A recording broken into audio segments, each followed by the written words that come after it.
Hi, welcome to our economics class. In our YouTube series of economics class, in our previous videos, we have discussed different concepts, basic concepts of economics, just like capitalist economy in one video, socialist economy in another video, and mixed economy in another video. These are the basic concepts which every higher secondary economics or BCom or any graduation economic student must have an idea, overall idea. And in our today's video, we will discuss microeconomics. ఈరోజు మన వీడియోలో మనము ఆర్థిక శాస్త్రం economics గురించి క్లాసులు చేస్తున్నాము. ఈ ఎకనామిక్స్ క్లాసుల్లో జనరల్గా బేసిక్ ఎవరైతే బేసిక్లో ఉంటారో వాళ్ళు తప్పనిసరిగా తెలుసుకోవాల్సిన విషయం ఏంటంటే ఆర్థిక శాస్త్రాన్ని రెండు భాగాలుగా విడగొట్టారు. ఆర్థిక శాస్త్రంకి రెండు భాగాల్లో ఒక భాగం అవుతుంది మైక్రో ఎకనామిక్స్, మరొక భాగం అవుతుంది మ్యాక్రో ఎకనామిక్స్. మ్యాక్రో మీరు పేర్లు వినే ఉంటారు లేక ఇప్పుడు వింటున్నారు. Micro economics and macro economics. ఈ మ్యాక్రో కలిపి రెండు కలిపితే అది ఎకనామిక్స్ అయిందనమాట. అంటే ఎకనామిక్స్ అభివృద్ధి చెందుతున్న కొలది ఈ ఆర్థిక శాస్త్రం ఏదైనా ఒక శాస్త్రము అభివృద్ధి చెందుతున్న కొలది దానికి రకరకాల కొత్త పేర్లతో మళ్ళీ దానికి విడగొడుతుంటారు. ఎలాగైతే మనం సైన్స్లో కూడా చూసాము, సైన్స్ అలా విడిపోతూ ఫిజికల్ సైన్స్, లైఫ్ సైన్స్ అన్నాం. మళ్ళీ ఫిజికల్ సైన్స్ విడిపోతూ కెమిస్ట్రీ, ఫిజిక్స్ అన్నాం. మళ్ళీ కెమిస్ట్రీ విడిపోతూ ఆర్గానిక్ కెమిస్ట్రీ అన్నాం, ఇన్ఆర్గానిక్ కెమిస్ట్రీ అన్నాం. మళ్ళీ ఆర్గానిక్ కెమిస్ట్రీకి కూడా ఇంకెన్నో భాగాలు ఉండొచ్చు, ఇన్ఆర్గానిక్ ఇంకెన్నో భాగాలు ఉండొచ్చు. అంటే ఒక సబ్జెక్ట్ డెవలప్ అవుతున్న కొలది, ఒక సబ్జెక్ట్లో కొత్త అంశాలు, కొత్త రీసెర్చ్, కొత్త మెథడ్స్ కలుస్తున్న కొలది ఆ సబ్జెక్ట్ ఏంటవుతుంది అంటే మరింత విశాలం అయ్యి పెద్దదైపోతుంది. కాబట్టి దానికి మళ్ళీ విడగొడతాం. అంటే క్లాస్ రూమ్లో స్టూడెంట్స్కి ఎలాగైతే క్లాస్ వైజ్గా విడగొడతాము, లేక ఒకే క్లాస్లో మళ్ళీ పిల్లలు పెరిగిపోతే సెక్షన్ వైజ్గా విడగొడతాము. అదే టైప్లో సబ్జెక్ట్కి కూడా ఈసారి ఏం చేశారు, ఎకనామిక్స్కి మొదటి ఎకనామిక్స్ ఒకలాగే చదివారు అందరూ. కానీ ఏదో ఒక టైంలో ఒక సందర్భంలో అనిపించింది ఇది చాలా పెద్ద మ్యాటర్ అయిపోయింది, దీనికి విడగొట్టి ఒక దగ్గరకు చేద్దాం, ఒక కుటుంబం అంతా కలిపినవన్నీ ఒక దగ్గరకు చేద్దాం అని అన్నారు. సో అదైంది మైక్రో ఎకనామిక్స్ ఒక భాగం అయింది, మ్యాక్రో ఎకనామిక్స్ అయింది ఒక భాగం. ఈసారి in our today's present video మనం అంతా కన్ఫ్యూజ్ అవ్వాల్సిన అవసరం లేదు, ఓన్లీ మైక్రో ఎకనామిక్స్ మీద ధ్యానం ఇస్తాం. ఈ మైక్రో ఎకనామిక్స్ ఏంటి, మైక్రో ఎకనామిక్స్ యొక్క కాన్సెప్ట్ ఏంటి, దాంట్లో ఏంటి విషయాలు మనము స్టడీ చేస్తాము. లేక ఒక ఆర్థిక శాస్త్రం విద్యార్థిగా అది గ్రాడ్యుయేషన్ అవ్వచ్చు, మాస్టర్ డిగ్రీ అవ్వచ్చు, లేక హైయర్ సెకండరీ అవ్వచ్చు, పిహెచ్డి అవ్వచ్చు, వాటెవర్ మేబీ ఒక ఆర్థిక శాస్త్రం విద్యార్థిగా మనం ఏంటంటే స్టడీ చేస్తాం ఈ టాపిక్ కింద. అయితే ముందుగా డెఫినేషన్ చూద్దాం. మైక్రో ఎకనామిక్స్ అంటే చాలా సింపుల్. మైక్రో అంటేనే అర్థమైపోతుంది మనకి ఏంటంటే మైక్రో అంటే మైక్రో చిప్ అంటారు, మైక్రో అంటే చిన్న అని అర్థం, చిన్న. సో చిన్న అంటే అర్థం ఏంటి, చిన్న స్థాయిలో ఏదైనా మనం కానీ చూసామంటే దానికంటారు మైక్రో అని. అలానే మైక్రో ఎకనామిక్స్ అంటే ఏంటి, మనం ఇంగ్లీష్లో రాసిందని చూస్తారు. Micro economics that branch of economics which is concerned with the decision making of a single unit of an economic system. Single unit of an economic system and మీద రాసారు డిసిజన్ మేకింగ్ అనమాట. Single unit అంటే అర్థం ఏంటి, చాలా simple భాషలో చెప్పాలి అంటే పెద్ద కాంప్లెక్స్లోకి వెళ్ళాల్సిన అవసరం లేదు. ఎగ్జామ్లో రాయాలంటే what do you know about micro economics and what are its features, what are its characters అన్నప్పుడు మీరు మైక్రో ఎకనామిక్స్ త్వరగా ఒక డెఫినేషన్ ఏమో ఇది రకంగా రాసేస్తారు. అంటే ఆ లాంగ్వేజ్లో కొంచెం 2% అటు ఇటు అయినా పర్వాలేదు, ఆ లాంగ్వేజ్లో రాయడానికి ట్రై చేస్తారు. సో ఈసారి అర్థం చేసుకోవడానికి కాన్సెప్ట్ అర్థం అవ్వాలంటే ఏంటంటే మనం ఆర్థిక శాస్త్రంలో ఒక సింగిల్ ఇండివిజువల్ని దృష్టిలో ఉంచుకు ఎప్పుడైతే ఆలోచిస్తాం అదైంది మైక్రో ఎకనామిక్స్. దేశం కోసం ఎప్పుడైతే ఆలోచిస్తాం అదైంది మ్యాక్రో ఎకనామిక్స్. ఒక్క మాటలో చెప్పవచ్చు చాలా ఈజీగా. ఎలా, ఒక సింగిల్ ఇండివిజువల్ అంటే ఇప్పుడు మీరే ఉన్నారు, మీరు ఈ వీడియో చూస్తున్నారు, మీరు అయ్యారు ఒక సింగిల్ ఇండివిజువల్. సో మీ ఇండివిజువల్ని పట్టుకొని నేను ఒక ఆర్థికవేత్తని లేక ఒక దేశాన్ని నడుపుతున్న ఒక మంత్రిని లేక ఒక డిసిజన్ మేకర్ని, నేను ఒక డిసిజన్ మేకర్ని, ఈ దేశం నా చేతుల్లోకి వచ్చింది. So I'm the decision maker of this country. So నేనేం చేస్తాను, నువ్వు నీ యొక్క ఇండివిజువల్ అవసరాలు ఏంటి అక్కడి నుండి నేను కాన్సన్ట్రేట్ చేసి ఆలోచిస్తాను అనమాట. సో ఎప్పుడైనా ఒక ఎకనామిస్టు లేక ఎకనామిక్స్ అనేది ఒక సింగిల్ ఇండివిజువల్ని పట్టుకొని ఆలోచిస్తుంది, లేక సింగిల్ ఒక ఫర్మ్ అంటే ఒక చిన్న సంస్థ, చిన్న ఫ్యాక్టరీ ఒక్కటి పట్టుకొని ఆలోచిస్తుంది. And that is called micro economics. అంటే ఎలా ఆలోచిస్తుంది, ఎలా అంటే మనము డెవలప్ చేస్తున్నప్పుడు ఇంకొంచెం ముందుకు వెళ్ళేటప్పుడు ఒక్కొక్క పాయింట్ చూస్తాం, ఆ పాయింట్లో ఇంకా క్లియర్ అవుతుంది. సో ఓవరాల్గా కలిపి చెప్పేటప్పుడు ఏంటి, ఒక సింగిల్ ఇండివిజువల్గా మీరే అనుకోండి, మీరు ఏ వస్తువులు ఇంట్లో కొంటారు, నంబర్ 1.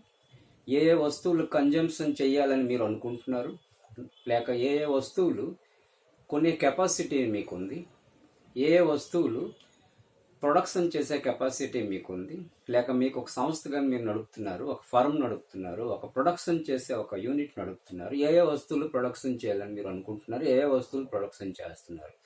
ఇలాగా ఒక సింగిల్ ఇండివిజువల్ని మనం పట్టుకున్నాము. ఈసారి ఈ సింగిల్ ఇంటూ ఆ మొత్తం జనాభా, ఇదంతా కలిపేమంటే మొత్తం మనకు టోటల్ ఈక్వేషన్, టోటల్ దేశం తాలూకు ఒక పిక్చర్ మనకు వచ్చేస్తుంది. అంటే ఒక స్టూడెంట్ క్లాసులో ఎలా చదివాడు అనేసి తెలుసుకున్నామంటే, అలా ఇండివిజువల్ స్టూడెంట్స్ అందరూ కానీ మార్కులు, వాళ్ళ యొక్క ఎఫిషియన్సీ, వాళ్ళ యొక్క class performance, single individual mark sheets అన్ని చూసుకుంటూ వెళ్ళామంటే మనకు ఓవరాల్గా క్లాస్ తాలూకు ఒక పిక్చర్ మనకు అర్థమైపోతుంది. అంటే ఈ పలానా క్లాస్లో ఈ క్లాస్ మాత్రం చాలా బాగుంది అంటాం, లేక ఈ క్లాస్లో చాలా హెవీ బ్రిలియంట్ స్టూడెంట్స్ ఉన్నారు, ఇది మంచి బ్యాచ్లో మంచి రిజల్ట్ తెస్తుంది అంటాం, లేక ఈ క్లాస్లో స్టూడెంట్స్ అంత బాగా లేరు, సో ఈ సంవత్సరం రిజల్ట్ కోసం అంత బాగా రాకపోవచ్చు. ఇలా అంటే ఒక పిక్చర్ మనం ఏర్పరచుకుంటాం ఒక క్లాస్ రూమ్ తాలూకా, ఒక 5-6 నెలల తాలూకా ఒక ఎక్స్పీరియన్స్తో. ఒక టీచర్ ఒక క్లాస్ రూమ్లోకి ఒక 5-6 నెలలు వెళ్తున్నప్పుడు ఆ క్లాస్ రూమ్ తాలూకా యాక్టివిటీలు, ఆ క్లాస్ రూమ్లో వాళ్ళు చదువుకున్న విధానము, వాళ్ళు క్వశ్చన్స్ అడిగే విధానము, వాళ్ళ పాఠం వినే విధానము, వాళ్ళు తెలుసుకునే విధానము, వాళ్ళ హోమ్ టాస్క్లు, రకరకాల టాస్క్లు టీచర్కి ఇచ్చి కరెక్షన్ చేయించి తెలుసుకునే విధానం, ఇదంతా కూడా అనలైజ్ చేసి చూసామంటే ఒక టీచర్కి ఒక పిక్చర్ వచ్చేస్తుంది. ఈ క్లాసు పలానా సంవత్సరం కంటే మెరుగైంది, లేక పలానా సంవత్సరం కంటే కాస్త లోగా ఉంది, లేక అన్నిటికంటే టాప్లో ఉంది. ఈ పిక్చర్ ఏదైతే ఒక టీచర్కి వస్తుంది, teacher is a decision maker, సరిగ్గా దేశం కూడా అలాంటి పిక్చరే వస్తుంది అనమాట. అంటే ఒక ఇండివిజువల్ని మనము కాన్సన్ట్రేట్ చూసాము, ఒక ఇండివిజువల్ ఏ వస్తువులు కొంటున్నాడు, ఏ వస్తువులు కావాలనుకుంటున్నాడు, ఏ వస్తువులకు డిమాండ్ ఉంది, ఈ వ్యక్తి నుండి ఏ వస్తువులు డిమాండ్ ఉంది, ఈ వ్యక్తి ఒకవేళ అంటే మార్కెట్ అన్నది వ్యక్తికి విడిచిపెట్టామంటే ఈ వ్యక్తి తన మార్కెట్లోని ఏ వస్తువులు కొనాలని ప్రపోజ్ చేశాడు, లేక కొంటున్నాడు, లేక కొనాలని ప్లాన్ చేశాడు, లేక ఈ వ్యక్తి ఒక అమెజాన్లోకి, ఇప్పుడు మోడర్న్ కాన్సెప్ట్లోకి వెళ్ళామంటే ఒక అమెజాన్ యాప్లోకి కానీ ప్రవేశించాడంటే, లేక ఒక ఫ్లిప్కార్ట్లో ఒక మింత్రా యాప్లో ప్రవేశించాడంటే, ఆ యాప్ల్లో ఈ వ్యక్తి ప్రవేశించి ఏ వస్తువులు కన్జంప్షన్ చేయాలని ప్లాన్ చేసుకుంటున్నాడు, కార్ట్లో పెడుతున్నాడు, ఏ వస్తువులు కార్ట్లో పెట్టి కొన్నాడు, ఏ వస్తువులు కొనాలని అనుకుంటున్నాడు, అవి మళ్ళీ ఎప్పుడు కొన్నాడు. సో ఈ ప్రణాళిక బట్టి మనకు ఒక పిక్చర్ వస్తుంది. మనము డిసిజన్ మేకర్ అనుకుందాం, దేశం తాలూకా చేతులు మన చేతిలో ఉన్నాయి, దేశం డిసిజన్ మేకర్, మనకు ఒక పిక్చర్ వస్తుంది. ఈ టోటల్ ఇండివిజువల్స్ అంతా కూడా పలానా వస్తువులు డిమాండ్ ఉంది, పలానా వస్తువులకి డిమాండ్ ఈ దేశంలో లేదు, పలానా వస్తువులు అసలు కొనాలనుకోవడమే లేదు, పలానా వస్తువులు చాలా హెవీ కొనాలనుకుంటున్నారు. ఈ రకంగా వాళ్ళు ఒక ఎకనామిక్ ప్లానింగ్కి ఇది ఒక కారణభూతం అవుతుంది. It creates a way for the development. ఇదైంది మైక్రో ఎకనామిక్స్. ఈసారి మైక్రో ఎకనామిక్స్ డెఫినేషన్ చూస్తాం. ఈసారి మైక్రో ఎకనామిక్స్ యొక్క ఫీచర్స్ చూస్తాం. ఫీచర్స్ అంటే అదే characters.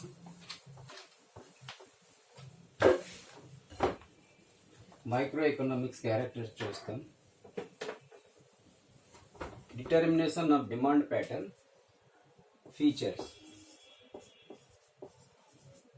of microeconomics.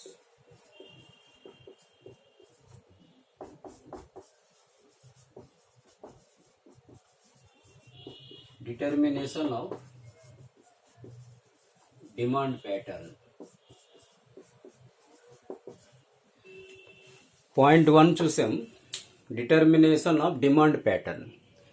Demand pattern అంటే ఇంతకు ముందే ఈ హెడ్డింగ్ రాయకముందే నేను కొంత కాన్సెప్ట్ మీకు ఆల్రెడీ ఇచ్చేసాను, కాబట్టి మీకు ఇప్పుడు ఈజీ అయిపోయింది. డిటర్మినేషన్ ఆఫ్ డిమాండ్ ప్యాటర్న్ అంటే డిటర్మినేషన్ అంటే తెలుసుకోవడం లేక కొలవడం ఇలా అర్థం వస్తుంది. To determine. డిమాండ్ ప్యాటర్న్ అంటే డిమాండ్ అంటే ఇప్పుడు అనుకోండి ఒక మొబైల్ ఫోన్ ఉంది. సో డిమాండ్ అంటే ఏంటి?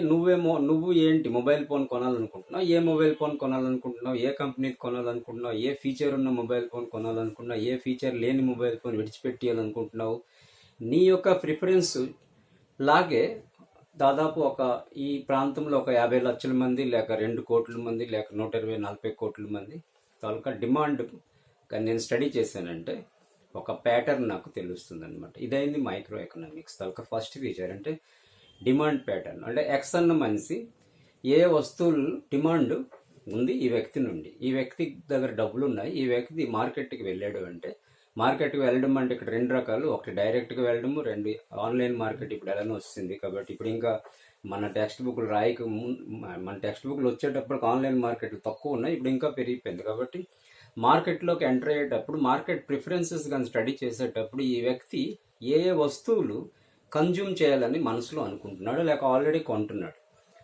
ఇదైంది demand pattern. That is called demand pattern of demand. ఈ ప్యాటర్న్ ఆఫ్ డిమాండ్ చాలాసార్లు బిజినెస్ ఎకనామిక్స్లో ప్లస్ నార్మల్ ఎకనామిక్స్లో చాలా అవసరం అయిపోతుంది. ప్లస్ కామర్స్ స్టూడెంట్స్కి అండ్ సిఏలకి అండ్ డిఫరెంట్ అదర్ ఎంబీఏలకి, సంస్థలు నడిపే వాళ్ళకి, తర్వాత కర్మాగారాలు నడిపే వాళ్ళకి, తర్వాత ఈ యాప్ ఇండస్ట్రీ వాళ్ళకి చాలా అవసరం అయిపోతుంది. వీళ్ళు డిమాండ్ ప్యాటర్న్ వీళ్ళు కూడా మీరు చూస్తారు. ఈ ఫస్ట్ పాయింట్ ఇంకొంచెం ఎలాబరేట్ చేసి మీకు చెప్తున్నాను. ఫస్ట్ పాయింట్ ఇప్పుడు కూడా మీరు చూస్తారు, అమెజాన్, ఫ్లిప్కార్ట్, ఇంకా ఈ మింత్రా, అది ఇది రకరకాల ఎన్నైతే యాప్లు ఉన్నాయి మీరు బాగా అబ్జర్వ్ చేసి చూసారంటే ఆ యాప్లోన మనము ఏ వస్తువు అయితే అక్కడ చూజ్ చేసి లేక ట్రై చేసి అంటే కొనాలనుకుంటున్నాము అది సరిగ్గా మనకి ఫేస్బుక్లో అదే కనిపిస్తుంటుంది. అంటే అర్థం ఏంటి? మనం ఏ వస్తువు అయితే చూసాము లేక కొన్నాము లేక కొనాలనుకుంటున్నాము లేక కార్ట్లో పెట్టాము లేక వెతుకుతున్నాము, సరిగ్గా అదే వస్తువు మనం నెక్స్ట్ ఫేస్బుక్లోకి వచ్చామంటే మనకి ఫేస్బుక్లో అదే వస్తువు మనకి ఎక్కడో ఒక దగ్గర కనిపిస్తుంటుంది అన్నమాట. అంటే అర్థం ఏంటి? మన తాలూకా డిమాండ్ ప్యాటర్న్స్ వాళ్ళ యాప్ ద్వారా స్టడీ చేసి అంటే సీక్రెట్గా స్టడీ చేస్తున్నారు వాళ్ళు. ఈ పర్టికులర్ భారతదేశంలో అంటే ఒక వ్యక్తి, 2వ వ్యక్తి, 3వ వ్యక్తి, 5వ వ్యక్తి, 6వ వ్యక్తి లాగా ఎన్నైతే కోట్ల జనాభా ఉంది, ఈ జనాభా అంతా కూడా ఏ వస్తువులు ఎక్కువగా వెతుకుతున్నారు, ఏ వస్తువులు కొనాలనుకుంటున్నారు, ఏ వస్తువులు కొంటున్నారు, ఏ వస్తువులు ఇంకా ఫ్యూచర్లో కొనబోతారు, వీళ్ళ ప్రిఫరెన్స్లు ఏంటి, మన యాడ్ ఇండస్ట్రీ ఎలాగుంది, యాడ్ ఇండస్ట్రీలో ఏవి చూపిస్తున్నాం, వీళ్ళు ఏవి కొంటున్నారు, ఇదంతా కూడా వాళ్ళు ఒక పెద్ద సర్వీస్ చేస్తుంటారు. మనకు తెలుసో తెలియదు, మనం మామూలు చూసి విడిచిపెట్టేస్తాం. కానీ తర్వాత పార్ట్ అంతా వాళ్ళు రీసెర్చ్లో పడి ఉంటారు. వాళ్ళ ఎంబీఏలు, వాళ్ళ తాలూకా సిఏలు, వాళ్ళ తాలూకా పెద్ద పెద్ద హార్వర్డ్ మేధావులు అందరూ కంప్యూటర్ దగ్గర కూర్చొని ఆ గ్రాఫులతోటి వాళ్ళు పనిచేసి ఆ రకంగా production oriented, export oriented, import oriented వ్యాపారాన్ని వాళ్ళు నిర్వహించుకొని వెళ్ళిపోతుంటారు. అంటే ఇది వాళ్ళకి చాలా ప్రయోజనం అవుతుంది. అందుకే మైక్రో ఎకనామిక్స్ ఏదైతే ఉందో బిజినెస్ ఎకనామిక్స్లో ఒక పార్ట్ అండ్ అదర్ ఎకనామిక్స్లో కూడా నార్మల్ ఎకనామిక్స్లో ఒక పార్ట్, ఇదేదో ఉందో డిమాండ్ ప్యాటర్న్ని స్టడీ చేస్తాం అన్నమాట. అంటే మైక్రో ఎకనామిక్స్ చదివేటప్పుడు ఎన్నైతే పాఠాలు వస్తాయో మీకు ఇన్ ఫ్యూచర్లో కూడా పాఠాలు వస్తాయి కొన్ని, దాంట్లో ఈ డిమాండ్ అన్నది డిఫరెంట్ కాంటెక్స్చువల్ సిచ్యువేషన్స్లో మనము స్టడీ చేస్తాం. ఇక్కడ ఓన్లీ హెడ్డింగ్ మాత్రమే రాసాం. సో ఇన్ ఎగ్జామ్లో రాసేటప్పుడు what are the features of micro economics అంటే మైక్రో ఎకనామిక్స్ తరక ఫస్ట్ ఫీచర్ అవుతుంది. The first feature of micro economics is determination of demand pattern. That means in this branch of economics, this is one single branch. In this branch of economics, we study the individual demand pattern of a consumer or a firm or any citizen. ఇది అవుతుంది individual, not everything. ఇదైంది first point. ఈ వాక్యాన్ని elaborate చేసి 2-3 వాక్యాలు రాస్తే అయిపోయింది. Next point అవుతుంది determination of supply pattern.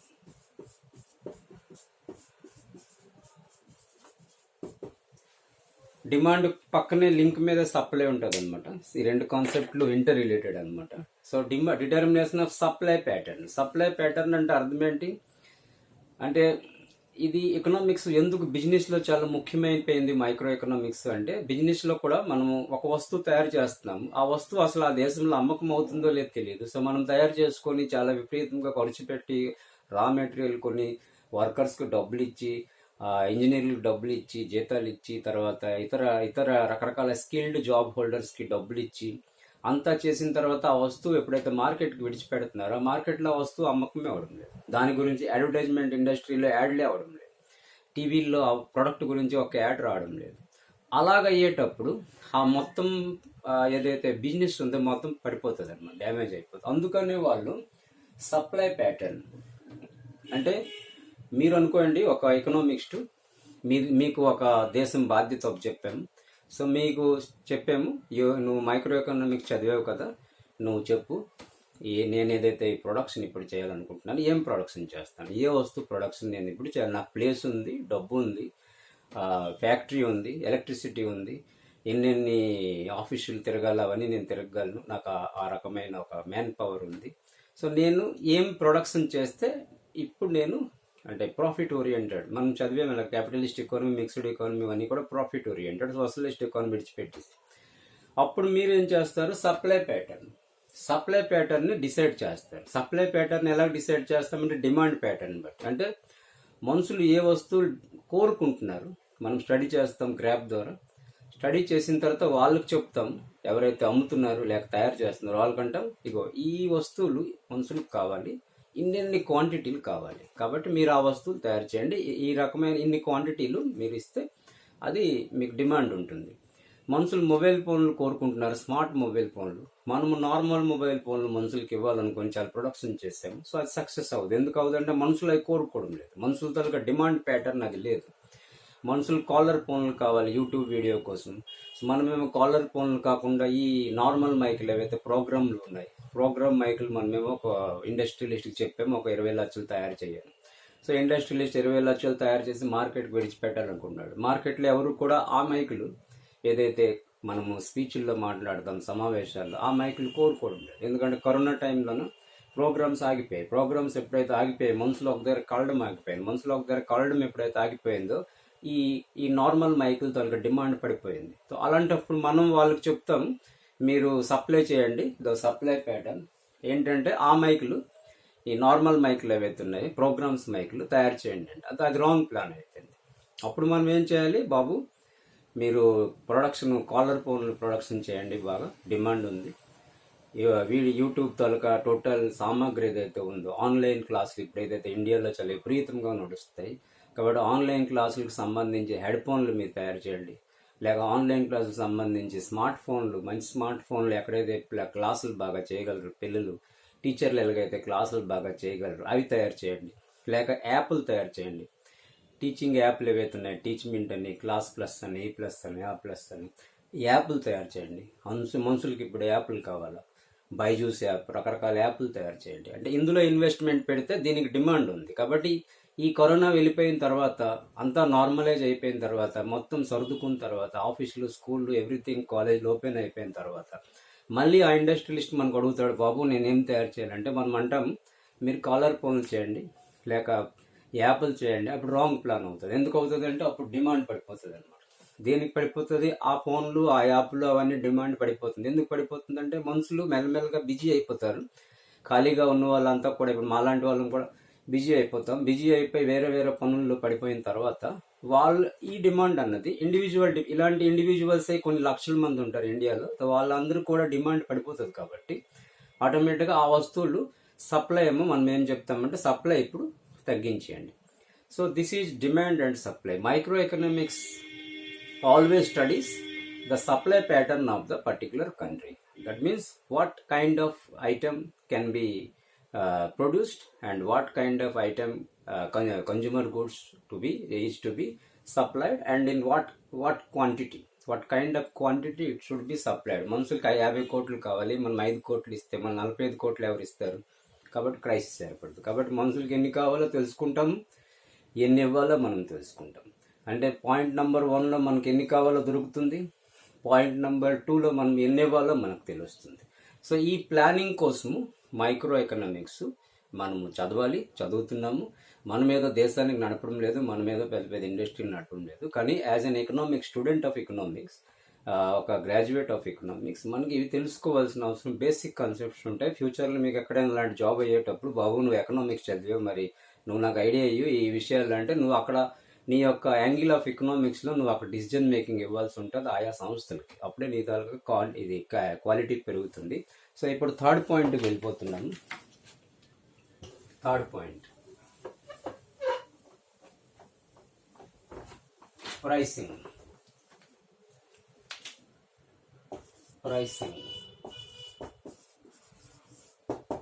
Third point అవుతుంది ప్రైసింగ్. ప్రైసింగ్ అంటే ఏంటి? ధర అనేది థర్డ్ పాయింట్. అంటే ఒక సంస్థలో ఎంత ధర పెట్టాలి, ఎంత ధర ఒక సంస్థకి ఒక వస్తువుకి ధర ఎంత పెడితే ఆ వస్తువు మార్కెట్లో నిల్చుంటుంది, ఎంత ధర పెడితే ఆ వస్తువు మార్కెట్లో సేల్ అవుతుంది.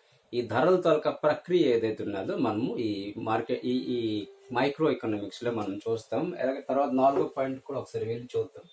4వ పాయింట్ అవుతుంది improvement of resource allocation. Improvement of resource allocation improvement అంటే అర్థం ఏంటి? ఒక రిసోర్స్ ఏదైతే మనము దేశంలో కొన్ని రిసోర్సెస్ లిమిటెడ్ ఉన్నాయి, అలాగే ఆఫ్ఘనిస్తాన్లో కొన్ని రిసోర్సెస్ ఉన్నాయి, మన దేశంలో కొన్ని రిసోర్సెస్ ఉన్నాయి. ఆఫ్ఘనిస్తాన్లో ఆయిల్ రిసోర్సెస్ ఎక్కువ ఉన్నాయి, మన దేశంలో రైస్ అది ఇది చాలా జూట్ ఇవన్నీ ఎక్కువ ఉన్నాయి. కాబట్టి ఒక్కొక్క దేశానికి ఒక స్పెసిఫిక్ రిసోర్సెస్ ఎక్కువ ఉంటాయి, ఒక స్పెసిఫిక్ రిసోర్సెస్ తక్కువ ఉంటాయి, ఒక స్పెసిఫిక్ రిసోర్సెస్ ఉండవు అసలు. కాబట్టి ఉన్న రిసోర్సెస్ని దృష్టిలో ఉంచుకొని మైక్రో ఎకనామిక్ ప్లానింగ్ చేయాలి. ఏంటంటే ఒక ఇండివిజువల్ ఎంటిటీ, ఇండివిజువల్ ఫార్మ్స్, ప్రతి ఒక్క ఫార్మ్ కూడా ఒకే వస్తువు ప్రొడక్షన్ చేస్తుంది అంటే దానికి రా మెటీరియల్ కూడా కావాలి కదా. కాబట్టి రా మెటీరియల్ లిమిటెడ్ ఉన్నప్పుడు ఎలాగైతే మనం వ్యాక్సిన్ గురించి చూసాం, కోవిడ్ వ్యాక్సిన్ తయారు చేయాలనుకున్నా సరే కంపెనీలు వాటికి రా మెటీరియల్ కావాలి బయట దేశం నుండి. రా మెటీరియల్ అన్నీ చాలా ఎక్కువ మన దేశంలో లేవు. కాబట్టి ఒక వ్యాక్సిన్స్ అనేవి లేట్ అయిపోయింది. వ్యాక్సిన్స్ అనేవి ఎంతైతే ప్రొడక్షన్ అవ్వాలో అంత అవ్వలేదు. అంటే ఇక్కడ ఒక పాయింట్ ఏంటవుతుందంటే రిసోర్స్ ఎలొకేషన్. మనం మైక్రో ఎకనామిక్స్ చదివే ఒక క్యాండిడేట్గా, విద్యార్థిగా మనం ఏం చేస్తామంటే రిసోర్స్ ఎలొకేషన్ ఆలోచిస్తామంటే ఎన్ని రిసోర్సెస్ మన దగ్గర ఉన్నాయి, మన దేశంలో ఎలక్ట్రిసిటీ ఎంత ఉన్నది, మన దేశంలో ఇతర ఖనిజ సంపదలు మినరల్స్ ఏంటంటే ఉన్నాయి, మన దేశంలో ఇంకా రకరకాల రిసోర్సెస్ ఏవైతే మనం అనుకుంటున్నామో అవన్నీ ఎంతెంత ఉన్నాయి, అవి ప్లస్ మార్కెట్ ఏదైతే మనం ఇండస్ట్రీలు ఉన్నాయి ఇండియా మొత్తం మీద వాటికి ఏ రిసోర్సెస్ కావాలి, ఈ రిసోర్స్ ప్లానింగ్ అని సరిగ్గా చేయడము ఎకనామిక్స్ తాలూకా విద్యార్థిగా మన తాలూకా బాధ్యత అనమాట. అండ్ మనకే దేశం అప్పు చెప్తే మనం కూడా అలాంటి ప్లానింగ్ ఇవ్వాలి. నెక్స్ట్ పాయింట్ మనం ఇంకోటి చదువుతున్నాము, solution to the policies of micro units. Last point, solutions to the problems of micro units. ఇదే last point, solutions to the problems of micro units. Micro units అంటే చిన్న యూనిట్లు అనమాట. సొల్యూషన్స్ టు ద ప్రాబ్లమ్ అంటే micro యూనిట్లు దొరక సమస్యలు ఏంటి, ఒక మైక్రో యూనిట్ అంటే చిన్న సంస్థలు ఏవైతే ఉన్నాయి, చిన్న ఫ్యాక్టరీలు, వాటి తరగ సమస్యలు ఏంటి, అవే సమస్యలు ఫేస్ అవుతున్నాయి. ఒక ఎలక్ట్రిసిటీ సమస్య ఫేస్ అవుతున్నాయా, లేక